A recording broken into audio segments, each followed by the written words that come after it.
जान सकते हैं कि कोई सवारी किसी देवी या देवता की है या फिर कोई अन्य भूत प्रेत जिन जिन्नात मशान रूप बदलकर स्वयं को कोई देवी या देवता का नाम दे रहा है।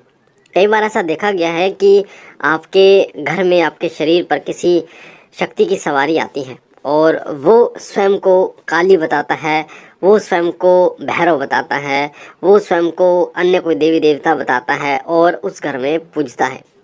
कई बार वो आपको डराने की कोशिश करता है, कई बार वो आपको डराता है कि आपके घर में मौतें शुरू हो जाएंगी अगर आपने बकरे की भेंट ना दी, मुर्गे की भेंट ना दी। और इस तरीके से वो डराता है कि घर वाले मजबूर हो जाते हैं उसकी बात मानने पर। वो ऐसे ऐसे कार्य कराता है आपके घर में जो आपने सोचे भी नहीं होंगे और जिनसे आपका घर बर्बादी की तरफ आगे बढ़ता चला जाता है। जैसे पहला कार्य होता है भेंट का, मुर्गे की भेंट, बकरे की भेंट वो दिलाता है।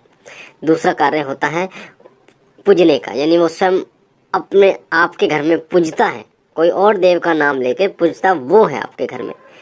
तो कैसे आप पहचान सकते हैं कि कोई वो जो शक्ति है वो सकारात्मक नहीं है, कोई नकारात्मक शक्ति है।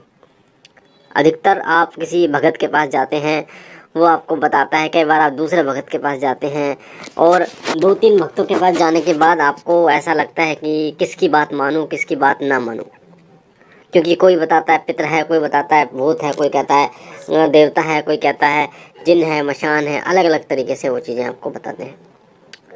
तो आज कुछ ऐसे कारण मैं आपको बताने जा रहा हूँ कि उन कारणों से आप ये जान सकते हैं कि वो जो सवारी है वो किसी देवी या देवता की नहीं है, यानी वो सकारात्मक ऊर्जा नहीं है, वो एक नकारात्मक ऊर्जा है।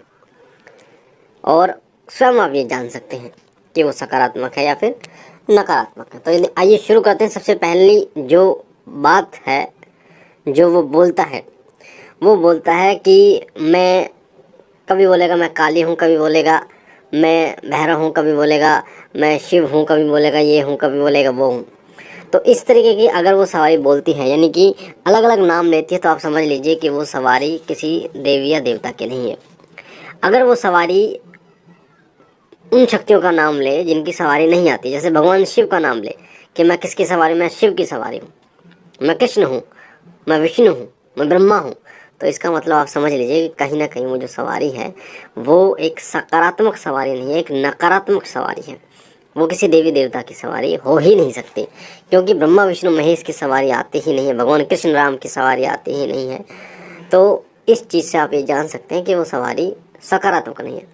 दूसरा, अगर वो आपको डराए कि अगर ये बकरा नहीं दिया तो ये हो जाएगा, अगर ये मुर्गा नहीं दिया तो ये हो जाएगा, इतनी मौतें घर में होनी शुरू हो जाएंगी, तो कभी भी जो सकारात्मक देवता होता है वो कभी ऐसी बातें नहीं करता, कभी वो आपको डराता नहीं, आपके मन में इतना भय उत्पन्न नहीं करता।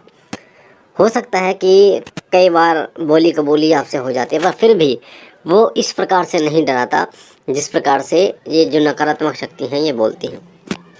तो दूसरा कारण ये है जिनसे आप ये पहचान सकते हैं कि वो शक्ति सकारात्मक नहीं है।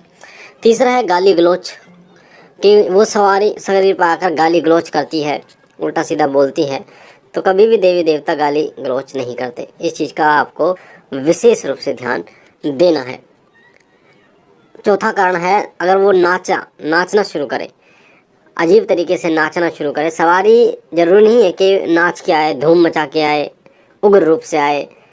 सवारी शांत स्वभाव में भी आती है पर नाचती नहीं है कि आपको बिल्कुल ऐसा नाच रही है सवारी जैसे लोग नाचते हैं, तो ये सवारी नहीं है, ये देवता की सवारी नहीं है। इस चीज़ का विशेष रूप से ध्यान रखिए। अगला संकेत है कि चलते फिरते सवारी आ जाए। आप चल रहे हैं तो सवारी आ गई, आप कहीं बैठे हैं तो सवारी आ गई, आप कहीं पर भी बैठे हैं तो सवारी आ गई। तो देवी देवताओं की सवारी, ना देवी देवताओं के पास इतना समय है और ना वो इस तरीके से आते हैं कि वो कभी भी हाजिर हो गए। तो आप इन कारणों से जान सकते हैं कि वो सवारी जो है वो देवताओं की नहीं है, वो अन्य किसी शक्ति की सवारी है, नकारात्मक सवारी है। अगर कोई सवारी आपसे ये बोले कि इतने दिन में तेरे पास खजाना मिल जाएगा, तेरे को मैं करोड़पति बना दूंगा, या तेरे को इतना पैसा मिल जाएगा कहीं से, तो ऐसी जो सवारी है वो देवता की हो ही नहीं सकती। देवता कभी ऐसे वचन नहीं करते कि करोड़पति बना दे, क्योंकि देवताओं को ये भली भांति ज्ञात है कि मनुष्य का कर्म ही उनको आगे बढ़ाता है, कर्म प्रधान है, कर्म करेंगे तो मिलेगा, नहीं तो नहीं मिलेगा। तो ऐसे बड़े वादे कोई नकारात्मक शक्तियाँ करती हैं ताकि आप उनके वशीभूत हो जाएं और उनकी बातें मानना शुरू करें।